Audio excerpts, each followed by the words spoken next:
əvəzdən.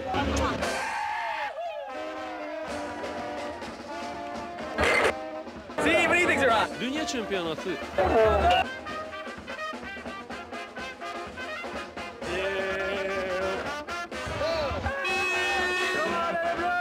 Almaniyada keçirilən dünya çempionatına təşrif buyuran azarkeşlər hamısı çox səmimi, çox mehriban, çox üzügülərdilər.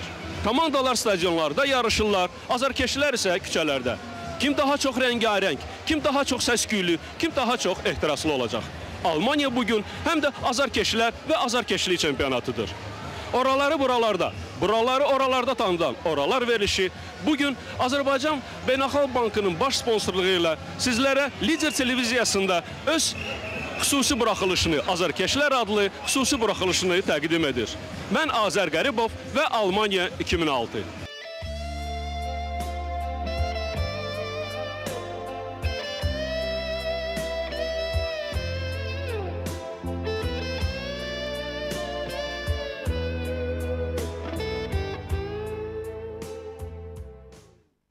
Verilişin əvvəlində xatırladığım zamanlarda Azərbaycanda ayrı-ayrı fan klubları yox idi.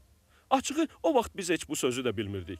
Həm də Bakı bütövlükdə vahid bir azarkeşlər klubunu təşkil edirdi. Neftçi komandasının azarkeşlərini. Banişevski, Kramarenko. Azarkeşlik etməyə Azərbaycanda başqa gözə görünən klub yox idi. Bu səbəbdən həm Lənkəranlılar, həm Qarabağlılar və hətta Naxçıvanlılar belə neftçi komandasına azarkeşlik edirdilər. Şəhər yalnız ildə bir neçə dəfə iki hissəyə bölünürdü. Bakıya Ararat komandası gələndə. Həmin günü hamı bilirdi. Oyunun nəticəsindən asılı olmayaraq sülhpərvər ermənilər şəhərdə şuluqluq salacaqlar. Sovetski, Yasamal, İçəri şəhər. Oyundan sonra bu məhəllələrə ermənilərin girişinə qəti qadağa qoyulurdu. Və onlar öz mehribançılıqlarını Zavaqzalni və Ermənikən sərhədləri ilə məhdudlaşdırmalı olurdular. Çörəyi itirməyən Markarov neftçini tərk edib Ararata keçəndən sonra isə etirazlar lap qızışmışdı. Erməni azarkeşlərindən fərqli olaraq Almaniya torpağında mehman olan turistlər həqiqətən də çox sülhməramlı, çox mehriban və çox istiqanlı görsənirdilər. Onlar siyasi diskusiyalar üçün yox, öz komandalarına dəstək olmaq üçün buraya təşrif buyurmuşdular. Fransa, İtaliya, Braziliya, Qana, Togo, çox saylı azarkeşlər ölkələrini təbliğ edib milli rənglərə boyanırdılar. Dünya azarkeşləri üçün çempionata səfər ayrıca bir ritualdır. Çox-çox əvvəldən bu səfərə hazırlaşmağa başlayırlar. Paltarlar tikdirirlər, ssenarilər yazırlar, yeni təranələri əzbərləyirlər. Ən çox isə mənim xoşuma Kölndə ağalıq edən mühit gəldi. Avtomobili yeraltı parkingdə qoyub şəhərə çıxan kimi bu mühitə qədəm qoydum. Səsküy, sevincli qışqırıqlar və öz fəaliyyət orkestrinin şən ifası.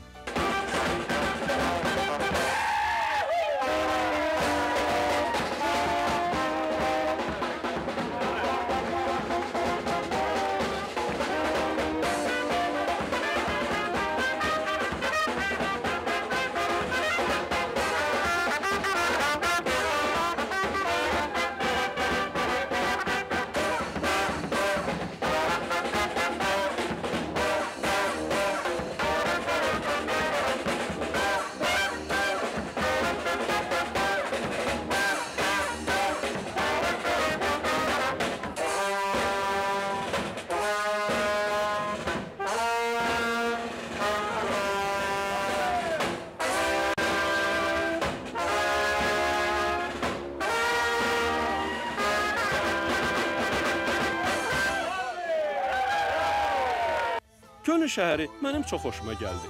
Amma bu haqda hələ növbəti verişlərdə söhbət edəcəm. Bugün isə mən şəhərin gözəlliyindən yox, azarkeşlik mühitindən həzz alırdım. Çaykənarı kafelerin birində oturub pivə ilə sosiska sifariş etdim. Belə kafelerde oturub azarkeşlər öz komandalarını azarkeşlik edirlər. Balet edirlər. Pivə ilə sosiska. Olun ən yaxşı dostları. Bu günlər Almaniyanın bütün barlarında və kafelərində televizorlar qoyulmuşdu. Amma bir şey deyim, əgər stadionda əyləşən azarkeşləri yalnız oyun və hesab maraqlandırırdısa, kafelərdə oturanları daha çox ətrafda cərəyan edən bayram əhval-ruhiyyəsi maraqlandırırdı. Tonlarla içilən pivə onları daha da şən, daha da səsküylü edirdi. Yanında oturan kampaniya əvvəl çox sakit görsənirdi. Lakin bu sakitliyin ömrü elə də uzun olmadı. Keçmişdə Bakını pivəxanalarında pivəni gedib balonla alırdıq. Almaniya kafelərində pivəni 5 litrlik böyük qablarda sifariş etmək olar. 3-cü bardaqdan sonra qonşularım azarkeşliyə tam hazır və mütəşəkkil görsənirdilər. Çatana çatırdılar, çatmayana daş atırdılar. Stolların yanından rəqib komandanın azarkeşləri keçəndə başlayırdılar onlara atmaca atmağa. Və ən maraqlısı budur ki, bu atmacalara kəskin reaksiya vermək heç kimin ağlına belə gəlmirdi. 4-cü Alman sayağı pivə balonundan sonra isə qonşularım artıq xoşbəxtliyin ən inanılmaz zirvələrinə ucalmışdılar. Ona görə xahişimi yerə salmayıb, Lider televiziyasında Azərbaycan Beynəlxalq Bankının baş sponsorluğu ilə yayımlanan oralar verilişliyi üçün eksklüziv olaraq mahnı ifa etdilər.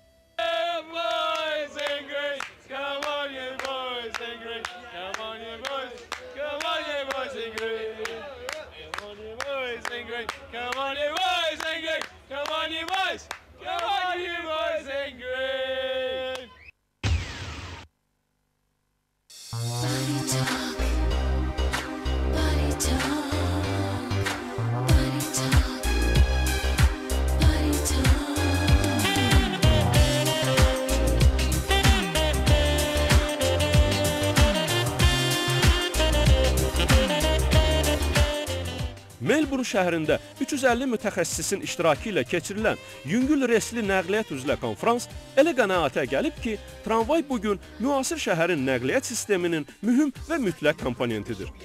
Bu səbəbdən də Amerikada, Avropada, Türkiyədə və hətta Şimali Koreyada da tramvay ikinci nəfəsini alır. Hər yerdə, amma Bakıda yox. Demirəm ki, Bakı tramvayları çox gözəl və yaraşıqlıydılar. Yox. Son illər Bakı tramvayı bazarlara meyvə-tərəvəz daşıyan tacirlərin nəqliyyat növünə çevrilmişdi. Və sözsüz ki, bu halda onların həyatı davam etdirilməməli idi. Amma belə kəskin şəkildə yox. Necə deyərlər, su ilə birlikdə körpəni də tulladılar. Havasızlıq şəraitində boğulan Bakıya tramvay su hava kimi lazımdır.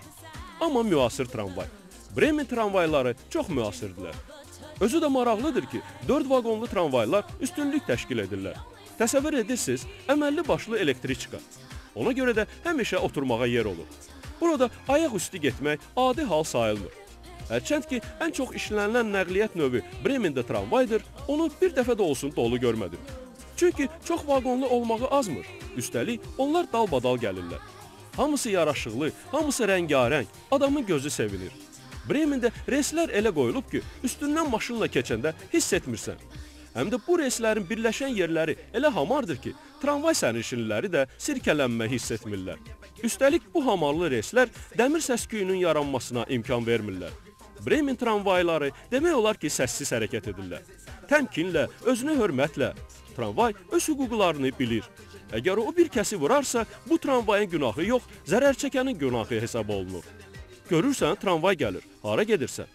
Almaniyanın bütün şəhərlərində tramvaylar müasir, rəngarəng və səliqəlidirlər. Amma nədənsə yalnız Bremendə tramvaylara xüsusi diqqət yetirdim. Yol ayrıcında dayanıb onların yorulmaz hərəkətlərindən zövq alırdım. Doyunca da lentə aldım. Çox qəribə hisslər oyanmışdı məndə. Elə bil zaman maşını səni keçmişə aparıb və qədim şəhərin qədim küçələrində səninlə gələcəkdən gələn yalnız tramvay olub.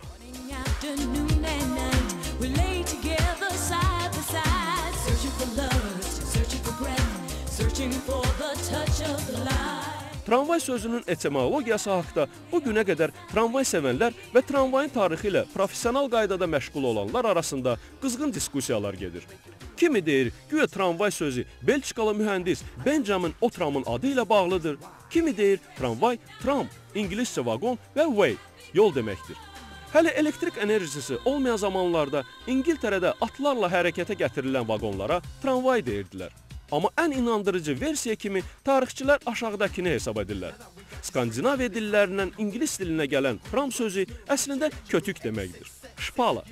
Bilmirəm, şpala sözünün Azərbaycan dilində ekvivalenti var ya yox. Hər halda bugün müasir tramvaylar kötüklər üstünə yox, beton şpalaların üstünə qoyulan reslərlə hərəkət edərək öz optimistik rəngləri ilə Bremen şəhərinə daha da çox yaraşıq verirlər.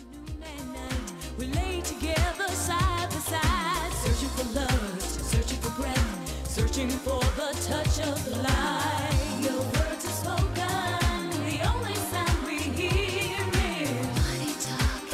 It's just a little thing. Body talk. Yeah, make it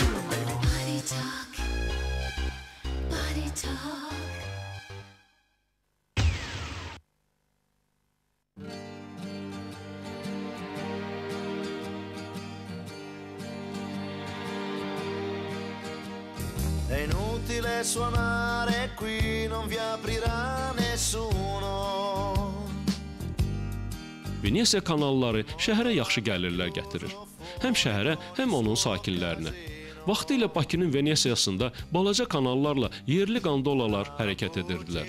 Sərnişinləri bir kababxanadan o biri çayxanaya aparırdılar. Venesiya qayıqları iki cürdür. Mühərrikli müasir taksilər və dədə-baba qaydası ilə idarə olunan qandolalar. Lakin qiymət eynidir. İstər taksi şoförü olsun, istər qandalyer. 100 avrodan aşağı öz xidmətini təklif etməyəcək. Venesiya gəlsəniz, belə qandola ilə gəzə bilərsiniz. Ya belə qandola ilə, yaxud da ki, mühərrikli qayıqlar. Onlar taksi adlanırlar.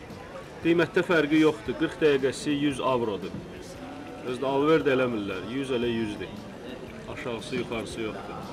Bu qiymətə qandalyer turistləri demək olar ki, bütün şəhəri gəzdirir. Böyük kanaldan tutmuş dar və ensiz dalanlara qədər. Sakitlik, əmənamanlıq və İtalyan kinosundan xatırladığımız iplərdə qurulanan alt paltarları. Nə badə motorlu qayıqla səyahətə çıxasınız. Yalnız ənənəvi qandola ilə gəzərkən, yalnız sakitlikdən zövq alarkən, yalnız bu sakitliyi pozan qandalyerlərin danışıqlarını eşidərkən Venesiyanın özünə məxsus həyatını dərk etmək mümkündür. Ey Mario, necəsən? Evdə nə var, nə yox? Sağ ol Giovanni, yaxşıyam. Amma axşam vaxtı bu turistlər məni lap boğaza yığıblar. Venesiyanı mən gördüyüm kimi təsəvvür edirdim. Amma açığı onun su üstü həyatını bir qədər başqa cür gözləyirdim. Düşünürdüm ki, bu həyat daha çox butafor xarakter daşıyır. Turistlərin gözlərini oxşamaq üçün. Yəni bu tərəfdən qayıqla gəlib evinə girir, o biri tərəfdən isə Padiyezdən çıxıb öz Lamborghinisinə minir. Amma Venesiyanın kanal qırağı həyatı həqiqətən də suyun üstündə keçir. Balaca adalarda yerləşən evinə başqa necə gedib çıxasan? Ona görə hətta ev heyvanları da qayıqlara öyrəncəli görsənirlər. Amma ildə 2 dəfə bütün əhali suyu tərk edib quruya köçür. Bir Venesiya kinofestivalı keçirilən günlər, bir də məşhur Venesiya karnavalı olanda. Venesiya karnavalı dünyada ən məşhur karnavallardandır. Hər ilin fevral ayında keçirilən karnavala minlərlə turistlər gəlirlər. Gəlirlər və üzlərinə dünya şöhrətli Venesiya maskalarını taxıb şənliklərə qatılırlar. Venesiya maskası Bauta adlanır. Onu elə düzəldirdilər ki, üzə taxılarkən səsi də dəyişirdi və bu da öz növbəsində problemlərə gətirib çıxardırdı. Xanımlar xəyanət edirdilər, senatorlar gizli görüşlərə gedirdilər, oğrular isə evləri yarırdılar. Lakin bu vəziyyət Respublika rəhbərliyini çox narahat edirdi və 1608-ci ildə problem nəhayət ki, həll olunur. Çıxarılan qərara əsasən avqustun 13-dən başlayaraq maskanı yalnız karnaval günləri və rəsmi banketlərdə taxmaq olardı. Başqa günlər əgər bir kəs maska taxardısa, onu ciddi cəza gözləyirdi. Kişiləri 2 illik həbs edirdilər, qadınları isə mərkəzi meydanda çubuqlarla döyürdülər. Sonralar da maskaları qadağa edən qərarlar çıxırdı. Onları kazinolarda taxmaq olmazdı, kilsələrə daxil olarkən və s. Lakin bütün qadağalara baxmayaraq, maskarat azarını Venesiyalıların ürəyindən silmək mümkün olmadı. Yalnız karnaval günləri, yalnız maska taxarkən insanlar bərabər olurdular. Qandolalara minib, şəhər sakinləri bir-birlərini "Sabahın xeyir maska" deyərək salamlayırdılar. Bu anlar nə aristokrat var idi, nə kasıb fəhlə. Yalnız rəngarəng və sosial sərhədləri silən Venesiya maskaları. Öz burnum çox balaca idi. Onu da taxım. Solo io, solo tu, solo tu.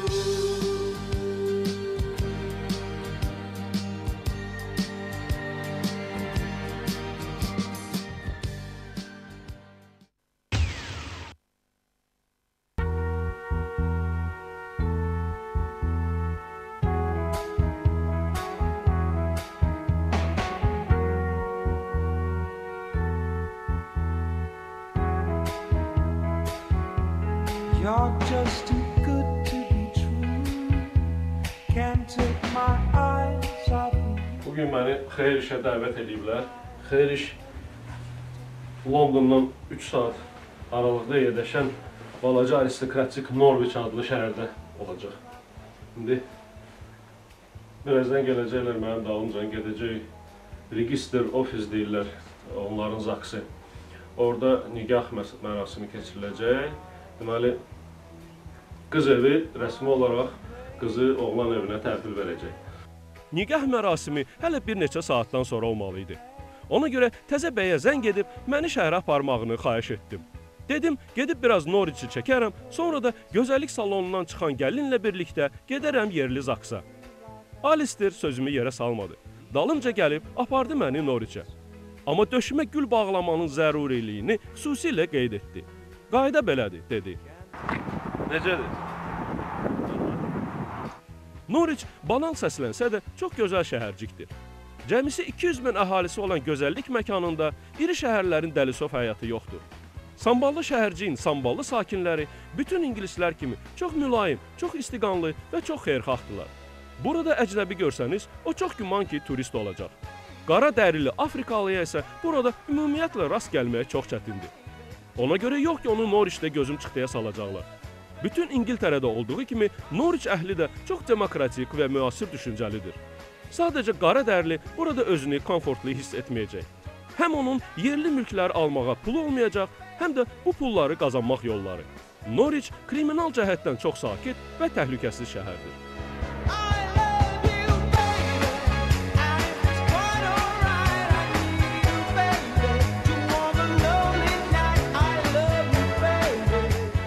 İngilislərin nigah ənənələri bir qədər bizimkindən seçilir. Burada gəlinin dalıyca oğlan evi gəlmir. Toy günü gəlin rəfiqəsi ilə birlikdə səhər çağı gözəllik salonuna gedir. Amma burada o yalnız saç düzümü etmir, həm də gəlinlik paltarını geyinir. Bəzənir, düzənir və bəy bağışladığı bərbəzəyə bir də nəzər salır. Burada qızılı kilo ilə aparmırlar. Sadəcə bir nişan üzüyü alırlar və bu nişan üzüyü qiymət nöqteyi nəzərdən həmin o kilo ilə qızılları arxada qoyur. Böyük səbətlər, kəllə qənd, şam, ləmpə. Burada toya gedən həm oğlan, həm qız evi, necə deyərlər, evdən əli cibində çıxır. Bütün prosedur dəqiqəyə qədər punktuallıqla əməl olunur. Dəqiq bilirlər, gəlin saat 11-də salona gedəcək və 13:00-da bəy onun dalıyca maşın göndərəcək. Ona görə gəlin çalışır ki, gecikməsin. Danışılan vaxtı salonu tərk edib həmin toy maşınına yollanır.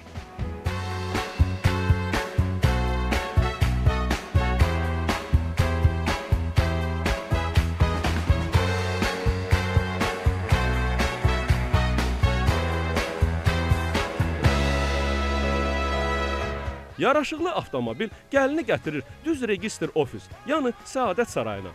Burada bütün dəvət olunan qonaqlar yığışıb gəlini gözləyirlər. Və gəlin gələndən sonra yollanırlar gözləmə otağına. Amma bu gözləmə otağı nəmişli zirzəmində yerləşən solğun rəngli otaq deyil. Burada nigahı yalnız təntənəli və yaraşıqlı binalarda bağlayırlar. Hər bir xırda detal həmin anların unudulmaz olmasına qulluq edir. Qonaqlar da müvafiq olaraq geyinirlər. Yaraşıqlı şləpqalar, sinələrində ağ qızıl gül, kostyumlar və qalstuklar. Səni əhatə edən möhtəşəmlik cins şalvar və krasovka üçün yaşamaq şansını vermir.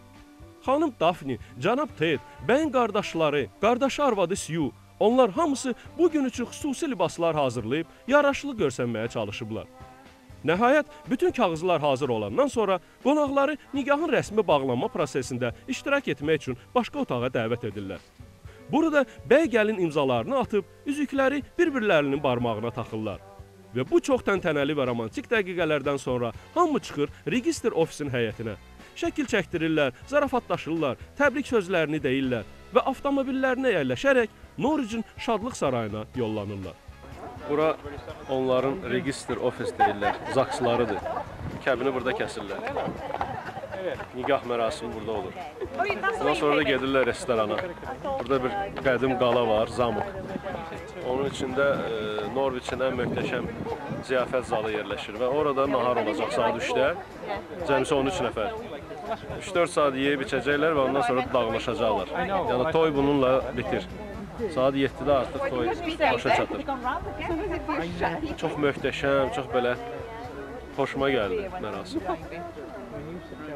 Ruslar demiş, tarjestvenlər.